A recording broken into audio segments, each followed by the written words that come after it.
Pressured my son to move back home for his grandfather's sake. My daughter-in-law called me manipulative and now she's furious. I'm a 56-year-old woman, living with my husband, who's 64. We have only one son, he's 33 now, and for years he's been living abroad. We only get to see him once a year, if that. The distance is hard, traveling is expensive, time is short, and the emptiness at home can feel overwhelming. He left our small town at 18 for college and never really came back. I suppose, like most parents, I always imagined he'd return after graduation, settle down somewhere closer, maybe bring his future family near us. Instead, he met someone, got married, and stayed far away. What stings most is that our town isn't some dying dot on the map. We're close to the state's capital, his work field is thriving here. I never understood why he wouldn't even consider moving closer, especially since his wife works in the same area. But the biggest shock came 4 years ago, when they decided to move even further away, to another country no less. I remember the feeling of betrayal, not just sadness. He was already 3 hours away, but now he'd put an ocean between us rather than a short drive. Still, I never let on, not fully. I always told both of them that his father and I were here, that our doors, and hearts, were always open. Deep down, though, I felt the ache of missing him. The ache never eased. We try to keep close, texting every day, though it's not the same as talking, and video calls are rare. But lately, the pain became sharper, more urgent. My father, my son's grandfather, is 84 now, and his health has been declining rapidly. He's so fragile. The thought of my son missing these last precious years he could have been spending with his grandfather crushed me. When I broke the news of my father's state, my son was saddened, and even came to visit. He stayed a week. I tried to be honest with him. Your grandfather won't be with us much longer. I'm worried you'll lose the chance to enjoy your time together, and it's breaking my heart. He bristled at this, said I was trying to guilt him into moving back. My emotions got the best of me, and I asked him outright, why would he do this to me? Did he really not miss us? Was he content seeing us just once or twice a year? It felt so cruel to us, growing old, longing for our only child, while he's happy, someplace far away. He told me he did miss us, but that his life was full and happy elsewhere. He and his wife were already thinking about buying a house in their new country. I broke down in tears. I couldn't help it. I told him I felt abandoned and that he didn't seem to care. I begged him not to take his family for granted, that none of us are here forever. I asked what made him so sure he couldn't be happy living here near us, but he just stayed silent. After that, things were strained and awkward. The rest of his visit was cold and tense, and since he went back, he's grown even more distant. His texts are short, curt, like he's avoiding me. Yesterday, his wife called. She told me my son had shared what happened. She was furious, called me manipulative, said I should be ashamed of trying to guilt trip him. She even called me an I don't see it that way. Of course I want my child close. Aren't they the ones abandoning family, turning their backs? She did the very same to her mother, and I talk to her mother often, who, by the way, is on my side. Why shouldn't I long for my son's presence? We gave him everything we could, made sacrifices so he'd have a great education. We paid for all those language classes, English and French. It's thanks to us he's even able to move abroad and thrive. We did the best for him. How is it unfair for us to want him close, to expect that after all we gave, he'd still care enough to be near his family? Update 1. I'm not asking my son to sell his happiness just to be at my side. I just can't understand why he needed to go so far away, when he and his wife could have had wonderful, fulfilling careers right here. They could have earned more money while staying close to family. It's illogical to me to think of any other choice. Some people might think that I gave up my life to become his mother, but that isn't true. I had a career of my own, and a good one at that. I worked hard, not just for myself but to give my son the very best I possibly could. I retired 6 years ago with a sense of pride in what I'd accomplished and what I'd provided for him. Where I'm from, we have a powerful cultural emphasis on family. Family is expected to stick together. My son was the very first person in my family to move so far away that visits every 2 weeks, or even once a month, became impossible. I realize that's normal for some people, maybe even expected, but for me it still feels like a rupture, like something unnatural. Don't get me wrong, I don't expect my son to look after me when I'm old. My husband and I have talked about this many times. Unless my son wants to, we will never ask him to shoulder that responsibility. We've made our own plans and are determined to retain our independence. I also want to clear up a misunderstanding. I am not Indian. I love India, and I even visited once with my husband, but I am South American. My son lives in North America now, and that only makes the cultural gap between us feel wider. I think I'm finally starting to get it. The distance isn't just physical, it's cultural too. Most people around here are used to families scattering after children go to college, only seeing one another at Christmas or Thanksgiving. I wasn't raised that way. I was taught, and I raised my son to believe, that family should always be close. That was our tradition. But he broke it, and I will never truly understand why. I am wrestling with all of this, and it's becoming clearer to me that I'll never see his reasons through his eyes. I just have to accept it. Still, I can't help feeling abandoned and neglected. I resent his decision.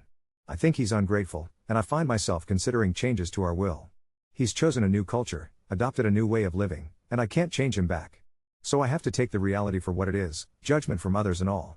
To add more context, the shift in my thinking about our will was out of frustration. Why should everything I work for go to someone who chose to leave? His cousins live nearby and help us whenever we need it. I'm closer to them now than to my own son. I'm not planning to completely cut him off, he'll still be part of our will. I was just angry, sad, and frustrated when I thought about making a bigger change. He gets to live life on his terms, wherever he chooses. I get to decide who inherits what. That's just the way it is. I repeat, I never expected my son to give up his entire life for my sake. All I ever wanted was for him to stay close to his family. Is it really too much to expect? I don't understand why everyone thinks I'm being so unreasonable. My son had everything he needed to be successful, to start a family, and still stay close, and yet he chose to move to another country. How am I supposed to feel about that? Yes, I am proud that he's a good professional and a good husband, and yes, I am happy I helped him pave his path. But I still think he's a terrible son for choosing distance over closeness. He didn't even have to live right next door. If he had stayed just 3 hours away, we could still visit, still share time and activities together. Instead, he went so far that even that isn't possible. People love to say, it's his life, his choices. I get that, I do, but why is it so easy for everyone to ignore where I'm coming from? Why did he have to go to another country? Maybe it's harsh, but yes, lately I've assumed he did it just to get away from us, which hurts deeply. Maybe I'm too clingy, but it's all rooted in love. I hope he knows that. I've always made my love clear, always tried to think about his happiness, but am I so terribly wrong to want some closeness in return? He never reaches out first, I'm always the one sending messages. If I don't update him about our family, he doesn't even ask. How am I not supposed to feel abandoned, honestly? I don't really know what else to say anymore. Update 2. Things have shifted in my life since everything blew up last time. Looking back, I can hardly believe the transformation. First, I knew I had to make changes, and the most transformative one was switching therapists. During those first few sessions with my new therapist, I came to terms with something I'd fought so hard to deny. My son's values, the way he views the world, and what he wants for his life will never completely align with mine, and that's perfectly okay. Accepting this truth was difficult and left a strange ache in my chest, but it marked a turning point in my healing. It also became clear during therapy that my anxiety was far worse than I'd ever realized, and, incredibly, I'd never actually done anything about it. That changed quickly.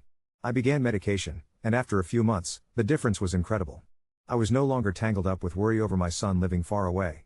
There was a newfound peace, subtle at first, but growing each week. But the most powerful insight came when my therapist asked me to describe times I'd sacrificed my happiness for my parents' approval.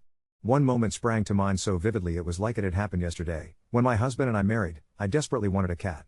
But my father despised cats. I told myself, I can't do that to him. What if they come to visit? I need to be a good daughter. I recounted this story to my therapist, who looked at me in genuine shock. Apparently, they couldn't believe how normal this seemed to me. This was just one of countless ways guilt had dictated my life. My parents were masters at wielding it, and I'd carried that burden for years, letting it shape my every decision. At the heart of all this turmoil was something deeply personal. I didn't want my son to leave, but he wanted his own space, his own life, far from mine. In my misguided attempts to keep him close, I'd fallen into guilt tripping, just as I'd learned from my own parents. Seeing this cycle for what it was, harmful and unfair, was painfully enlightening. Now, I'm aware that this is my private struggle. I still can't entirely grasp how anyone could live far away from family. It still stings, truly, but I accept that it's my issue, not my son's. I'm determined to face it head on, and I won't lay it at his feet. And then everything changed again. My father passed away, suddenly. My son wanted to come to the funeral, but I knew how much stress that would bring him, not to mention the cost. So I told him to stay where he was, that we'd honor Grandpa's memory together another time. And afterward, I realized how different that was for me. Before, I would have guilted him, pushed him to come immediately. But this time, I let him be. Throughout all of this, I've learned so much, about myself, about my family, and about how to honor my own well-being while respecting those I love. These days, I feel lighter, more hopeful, and I'm committed to this path of progress, wherever it leads. Update 3. I did something I spent half my life telling myself I wasn't allowed to do. I walked into the shelter and came home with a cat. A mean little gray thing with cautious eyes and a notch on one ear, who growled at the carrier the whole car ride and then crawled under the bed as if the floor were lava. I named her Luma. The first night she refused to eat and I sat on the rug whispering to her like a fool. Soft, steady words I used to say for my son when he was a baby and wouldn't settle. Somewhere around midnight she crept out and pressed her warm, trembling body against my ankle, and I felt a release inside me I didn't recognize at first. It wasn't a slap of joy. It was permission. A small, living permission to choose something for myself and let it be enough. A few days later I wrote to my son. Not a text, not a voice note. A letter, on paper that smelled faintly like the cedar where I keep old photographs. I told him I was sorry. I told him I had used love like a leash because I was terrified. I wrote that I wouldn't do that again, not because I didn't love him, but because I finally understood that love wasn't supposed to be a lock. I didn't ask for anything. I didn't ask him to visit or to call. I put my father's old fountain pen in the envelope and a snapshot of my son on Grandpa's shoulders, at the beach, both of them squinting at the sun as if they could swallow it whole. I mailed it and took a walk around the block and didn't check my phone once. He called a week later. It was late, my husband was asleep, Luma was a warm comma on my stomach. He was breathless and shaky in a way I haven't heard since he broke his arm when he was 12. They're having a baby. He said it quickly, like a confession, as if the words might hurt me if they sat too long in the air. I sat up and pressed the heel of my hand into my chest and told him the truth. I was happy. I didn't ask about flights or plans or names. I didn't say the words "come home." I asked how he was sleeping. I asked what his wife was craving. Plums, it turns out. And anything with lemon. He laughed when I told him Luma had claimed my father's armchair and shredded the tassels. Then he got quiet and said he'd gotten my letter, that it felt like something opened. He asked if we could start again. He invited us to visit before the baby. Not to stay with them. To get a little place nearby, just for a week, to see how everyone felt. That framing would have made me furious before. It steadied me. We booked a small attic apartment with a window that looked onto a maple tree, and we kept our suitcases neat and our mornings planned with only one thing at a time. I didn't show up at their door unannounced. I asked what day was good for dinner and meant it when I said I didn't mind if the answer was none. We met at a cafe the first morning. He looked older in person, more sure, less eager to be forgiven. His wife hugged me and smelled like citrus zest and laundry soap. They'd chosen a name for the baby if it was a boy, and when they said it out loud my husband's eyes watered. My father's name, tucked in the middle, like a coin slipped into a pocket for luck. That small mercy will sit in me forever. It wasn't a fairy tale. The second day, my husband had a spell at the museum, sudden dizziness that turned his face ashen. We ended up at urgent care where the fluorescent lights flattened everything and the nurse's hair was pinned high like a crown. It was nothing terrible, dehydration, altitude, the indignity of getting older. But I watched my son talk to the doctor, ask questions, translate, keep his hand on his stepfather's shoulder, and a feeling rose in me I couldn't name until later. Pride, clean and uncomplicated. Not because he might move back. Because he is capable, kind, useful in the way you want the people you love to be when things go sideways. I saw the man he is, not the child I keep trying to reach through the years. On the fourth day we had dinner at their place. I brought pastel to Papa because I can make it half asleep and it tastes like Sundays.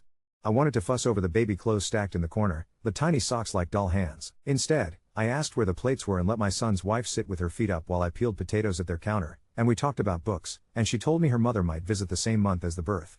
My heart stuttered, and then I heard my own voice say, "Tell me what would help you. We'll do that." That night, when I left, I kissed their cheeks and put my hands in my pockets and walked slowly down their block under trees so green they looked painted, and I didn't cry until I was inside our little attic with the maple leaves at the window moving like water. On our last day, we walked by a small blue house with a crooked porch and a for sale sign. My husband squeezed my fingers, and I felt all the old machinery in me grind into motion. Oh, we could, but I kept walking. I didn't take a photo. I didn't send a link later. We went to the bakery and split a custard tart and that was that. I share this not to brag about my restraint, but because it felt like stepping around a familiar sinkhole in the road and discovering that the path continues. Before we left, we went to a little watchmaker on the corner because my son wanted to show me something. He opened his drawer and took out my father's watch.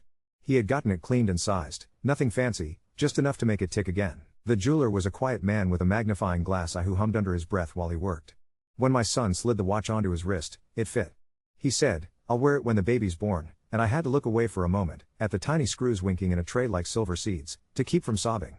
We came home to Luma's silent judgment and a mailbox full of coupons. I put out a saucer with lemon slices because the house felt empty without the smell, and then I laughed at myself, and threw them away, because that is not how cravings work. My son sends me ultrasound images now that look like the moon pretending to be a person. We don't talk every day. Some weeks it's 3 lines and a photo of his dinner. Other times it's 20 minutes on a Tuesday about a song he can't stop listening to. It is enough. There is one more thing. 2 days ago, he called with a suggestion. After the baby is born and everyone is home and settled, would we consider coming for a month and renting a place a few blocks away, a short-term thing, to help with groceries and laundry and meals, as long as we stick to the plan. No drop-ins, text before we come, go home at 9. He was careful with his words. I said yes to the plan, yes to the rules, yes to being told what they need and what they don't. And today, I called the lawyer and reversed the angry changes I made to our will in the dark season. Not as a reward. As a correction to something that had never sat right. I don't know what will happen. Babies change everything and nothing at the same time. Maybe they'll stay there forever. Maybe life will toss them back toward us one day. I am learning to live in the part of the story where all the doors are open and none of them are mine to choose. For now, I have the soft thump of Luma jumping off the chair at dusk, my husband's hand warm in the night when he turns over, and a future grandson with my father's name tucked inside him like a secret. It is not what I expected. It is good. Update 4. The call came at 2:17 a.m., the kind of hour that feels like you're trespassing on your own life. My phone was face down on the nightstand and somehow I knew before I touched it. My son's voice was thin and bright as a wire. It's early, her water broke, we're going, I'm okay, she's okay, don't come now, please don't come now. The window was a square of midnight and the street looked rinsed, rain and swiveling curtains. I said I loved him and then I lay there with my hand on my husband's shoulder feeling his breath like the tide, up, while the house ticked and the refrigerator sighed and somewhere in the attic a pipe decided to sing. Luma stood on my sternum and kneaded me like dough. When I fell asleep again, I dreamed I was standing in the ocean up to my knees, and something with tiny bright shoes was walking across the surface toward me. At late morning the text came, come at noon. Bring nothing, stay an hour. No surprise knock on the door, no heroics. I read it out loud and the rules were a balm instead of a barb. We'd packed days earlier, soft shoes, a sweater that doesn't shed, a book I knew I wouldn't read, and checked into the little apartment with the maple that throws its light like green water on the walls. We ate toast. We waited. Every minute had elbows. At 11:45 we were at the hospital, a building that looks like a complicated cake. The volunteer at the desk wore a crocheted shawl with sunflowers and asked me if I'd like a peppermint. I said yes and tucked it into my pocket like a talisman. We sat in chairs that were pretending very hard to be comfortable. My husband held my hand and I noticed his knuckle hairs have gone white. I took my father's watch from my purse, my son had left it with me, for luck, as if luck were portable, and wound it until the crown stopped. The second hand swept, patient and arrogant. When the first cry curved down the hallway, high, raw, exactly like a new bird, it stopped. The watch ticked and then it didn't, as if time itself had put both hands on the counter to steady itself. I laughed, a sound too close to a sob, and then I pressed the face to my cheek and felt nothing at all. Mechanical, my husband whispered, and I nodded as if that explained everything. They let us in later, not right away. Noon had turned to 1 had turned to something like 3. The room was warm and smelled like oranges and plastics and the metal clean of the bed rail. My son looked like he'd been rubbed with sand and then polished. His wife was the kind of beautiful that is mostly power, hair braided back, face pale and luminous, something fierce and undone in her mouth. The baby was a tiny debt the night had paid. I kept my hands in my lap. I asked if they wanted water. I asked if I should fetch someone. I didn't say a single name out loud, though the one in the middle sat on my tongue like a sour candy I couldn't wait to taste. When they said it, when I heard my father tricked into the center of a new person, I stared at the hospital sink and counted the tiny scratches so my crying would come quietly. My son unclipped the watch and set it on the windowsill and said he'd wind it again when they went home, as if the watch and the baby had to take turns breathing. We rented the place 3 blocks away and lived like we were undercover. No perfumes. No sudden visits. Groceries delivered to their doorstep with a text that said, outside when you're ready. I learned to pack food in containers that stack like thoughts. I put a pot of chicken soup on our own stove at noon and by 4 it had turned the place into a memory of every winter kitchen I've ever stood in. I wrote notes that were short and did not require answers. I folded burp cloths on our own table to keep my hands from writing long, bossy letters to the universe. My husband learned the stroller, the buckles and clasps like a little box you have to outsmart. At 9 we went home even if the baby was awake and the couch was warm and every cell in my body wanted to stay and be useful. That felt like learning a new muscle exists and then deciding not to pull it. Her mother came a week later. I had made a space for that in my head and it still knocked me sideways. Someone else's shampoo on the bath air, her voice in the hall, the way she knew which drawer the postpartum pads lived in without looking. For a day I took my jealousy like aspirin, quietly, with water. Then I texted her and asked if she would like to meet me for tea. She said yes so quickly I sat down on the bed and had to breathe into my hands. We met at the cafe with the wall of plants. She wore a scarf with bright birds and looked smaller than she does on the screen. We sat with our knees nearly touching and, before either of us could arrange our faces into diplomacy, she reached across and took my wrist and said, I was wrong, in a voice that made me think of a stack of porcelain plates. She meant the old phone call, the one that cracked something. I said, me too, and felt the ridiculous relief of realizing that we are the same species of anxious woman, tuned to the frequency of our children's breath. We decided, without saying it, to become co-conspirators. She would do mornings, I would do afternoons. She would handle bottles, I would handle meals. We both agreed to leave at 9 even if the baby looked like a question we could answer. Later, in their kitchen, we both reached for the same pot and laughed, and when the baby cried I watched her lift him and her hands were sure and kind and I found that I wasn't erased at all, just joined. On day 11 the baby stopped being pink and went lemon. Jaundice, the pediatrician said. Nothing terrible, but it sharpened the whole world. They needed to go back to the hospital for lights, a small blue sun aimed at his body, tiny goggles pressed to his head like a cartoon. My son called and his voice was too bright again. Can you? He began, as if asking for help might break the spell. I was already standing, keys in my palm, shoes on before he finished the sentence. We didn't sweep in. We waited outside and texted, "Here with the car seat. We'll take your bag home." When they came down, he was a bundle of light and annoyance, a very small person furious at being asked to glow. In the waiting room, I braided his mother's hair and handed her water and then sat on my hands because they kept wanting to reach and check and fix. The nurse had a tattoo of a moth and hummed the same 2 bars of a song I couldn't name. My son put the watch on, stubborn as a superstition, and it ticked and ticked. At one point he went to the bathroom and I watched his wife watch the door like a lighthouse. "You're doing so well," I said, and braced for her to deflect, but she nodded and said, "I am," and I felt something unclench in the air between us, a knot we'd been pretending wasn't there finally admitting it was and then letting go. At 3 in the morning, under the blue lamp, the baby sighed in his sleep like an old man finishing a story. We drove them home at dawn and the city looked invented, all its edges softened with the mercy of early light. Not everything was tender. One afternoon I opened the cabinet under their sink to throw away an orange peel and saw a mess of cleaning supplies, and my hands moved of their own accord, putting things upright, turning labels forward, stacking sponges in a small, polite tower. I stood there and realized if I kept going I would end up alphabetizing their lives and calling it love. I shut the door gently and backed away like you do from a sleeping animal. At our place I opened every drawer and reorganized my own chaos until the urge ran out. We passed a different blue house with a clean porch and a sign that said "Open House Today," and I felt that old machinery inside me wake like a bear. My husband squeezed my fingers and I said out loud, "Let's get coffee," as if that were a spell that could turn me back into a person who knows a porch is just a porch. We got coffee. I didn't even look at my phone. On the last evening of our month, we took pasta and a salad with too much dill and left it on their stoop with a note that said, "No need to answer. We are going to watch the sunset." We sat on a bench by the river that pretends to be a lake and watched the water do its thousands of little negotiations with the wind. My husband's arm was warm against mine. A jogger coughed and a flock of geese decided they were important. My phone buzzed. A photo, my son with the baby tucked in his elbow like a perfectly heavy book. On his wrist, the watch. The caption, "He likes the second hand."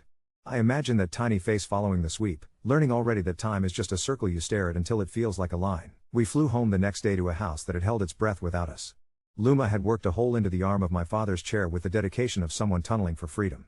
The lemon tree my neighbor is trying to coax in a pot had decided, against reason, to make one tiny fruit. The mailbox coughed up 2 catalogs and a letter from the lawyer with the new will, clean and calm, no meanness baked into it. I put the peppermint from the hospital volunteer into a bowl on the counter and finally unwrapped it. It tasted like someone blowing on your neck and telling you to wait. We don't talk every day now, and sometimes that disappoints the old ghost in me who believes love is measured in interruptions.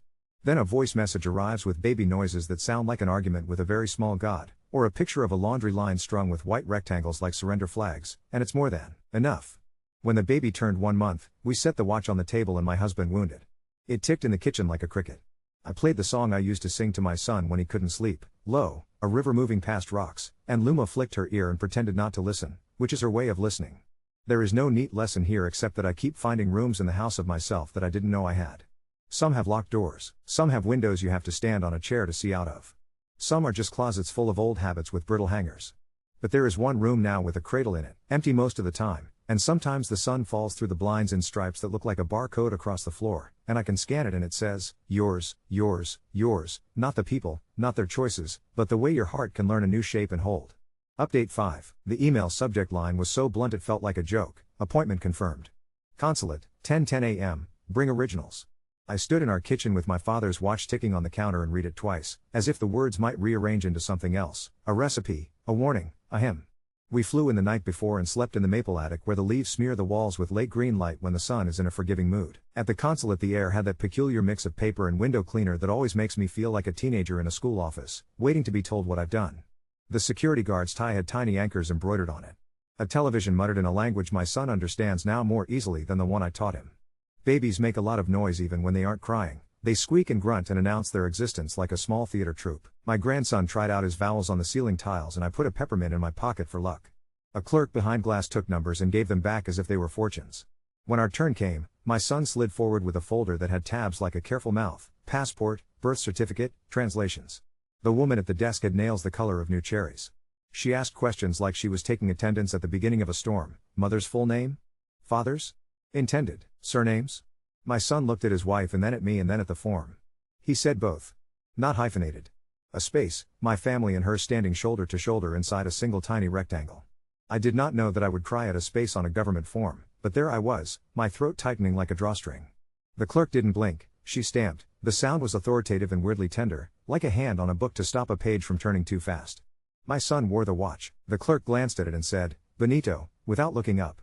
The way some compliments are really instructions to breathe. That evening the city shook itself with thunder.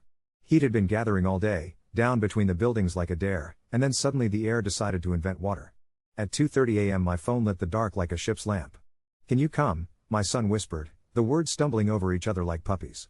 She's okay, we're okay, but can you come?" We were dressed before the second buzz. We stopped outside their door like we always do and texted, "Here." He opened and the storm came in with us, hair plastered to his forehead, a damp panic around his eyes like he'd been underwater for too long. His wife was on the couch with the baby at her breast and her shoulders up around her ears as if someone had told her a joke she didn't trust. The lamp made a small pool of gold. They both smelled like wet wool and milk. I wanted to go to her like a wave. I sat on the floor instead, close enough that our knees could have argued if they wanted to, far enough that they didn't have to. We matched breathing, the way you do with skittish horses and infants and anyone whose insides are rearranging themselves back into a shape they recognize. In. Out.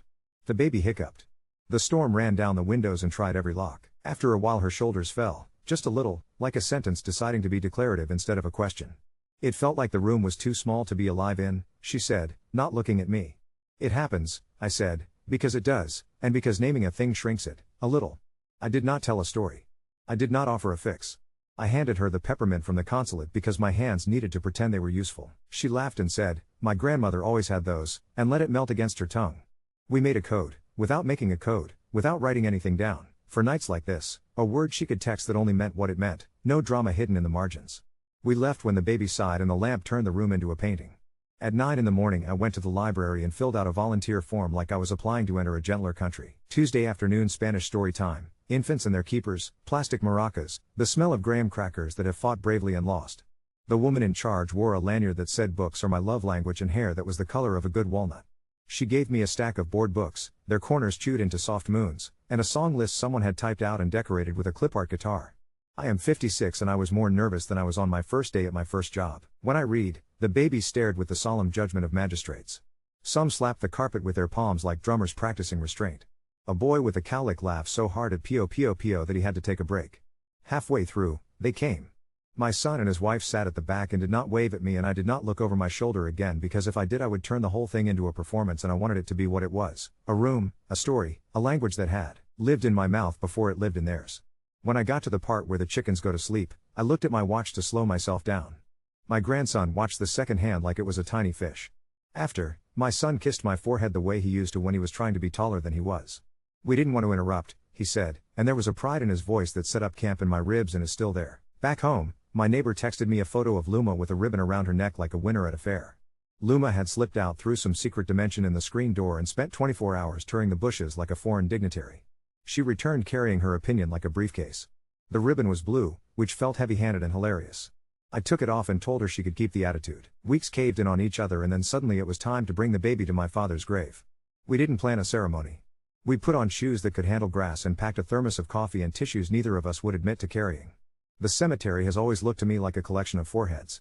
My father's stone is modest and bossy at the same time, the way he was when he was telling you to eat more even as he was pushing the plate closer. I wiped away the pollen with the side of my sleeve because I couldn't bear to use the napkin I had in my pocket. It was too official, too clean. My husband stood with his hands in his pockets, the way men do when they are not sure where to put their grief. My son said my father's name to the wind like an introduction. The baby yawned with that ancient seriousness that newborns have, as if he's seen it all and decided to come anyway. I sat on the grass and put the watch on the stone for a minute. The tick sounded louder there, a metal heart refusing to be modest. I told my father what we'd been up to, the way you do when you talk to the dead, half believing you're foolish, half believing you're a radio that can tune to anything if you twist the dial hard enough. "His name is in the middle," I said, and the middle felt like a place you could live. On the way out we passed a blue house with a porch that had learned its lesson about being crooked. There was a sign in the yard but it wasn't for sale this time. It was a paper in the window that said short-term rental and a phone number that looked invented, all those zeros. I kept walking and then my son's wife said my name and I turned and they were both watching me with that expression that parents give when they are about to ask the grandparents to be accomplices. "Next summer," she said, and then stopped and started again. "We were thinking, if our jobs stay flexible, maybe we do 2 months here. A test. We'll get a place in town, nothing dramatic. Would you make a list of walks and swimming holes and baby-friendly everything?" I heard the word list and felt my old machinery cough to life like a tractor that's been ignored all winter. I put my hand flat on my own stomach like I was steadying a bowl of water. "We'll find you a good chipped pie plate at the thrift store and teach the baby that goose that bites," I said, and did not go root around the window for the phone number. Later that week, the watch took an unscheduled nap. We were giving the baby a bath in a plastic tub that looks like a respectable bucket at the sink when his foot, fat and self-important, thumped against my son's wrist. The watch slipped and kissed the water. We all made the same small "oh" sound, the one people make when someone drops a glass in a quiet restaurant. My son fished it out and we all held our breath in that ridiculous way we hold our breath when nothing we can do matters.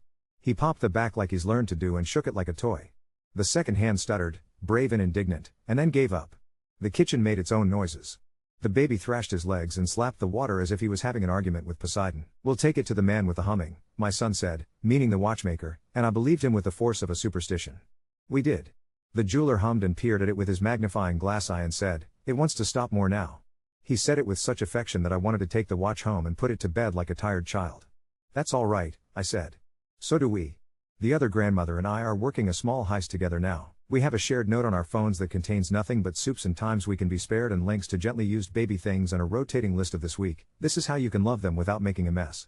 Sometimes she texts me a single emoji, the little blue heart, and I send back a lemon or a cat or the watch, because somehow there is a watch emoji for everything that matters to us now. The baby has a smile that arrived one morning like an unpaid bill and now will not leave. He uses it on strangers and furniture and the sun. When he looks at the watch he looks serious again, the way people look at maps. We don't talk every day. The ghost of the old me still paces sometimes, checking the window, making an inventory of how often the light changes. Then a video arrives of two chins having a crisis, or a sound file in which I can hear my son's voice saying nonsense in two languages in a tone that is not nonsense at all, and the ghost lies down. Tonight I wound the watch and set it next to the peppermint bowl. The tick was uneven, like a heart that has learned that steady does not always mean alive.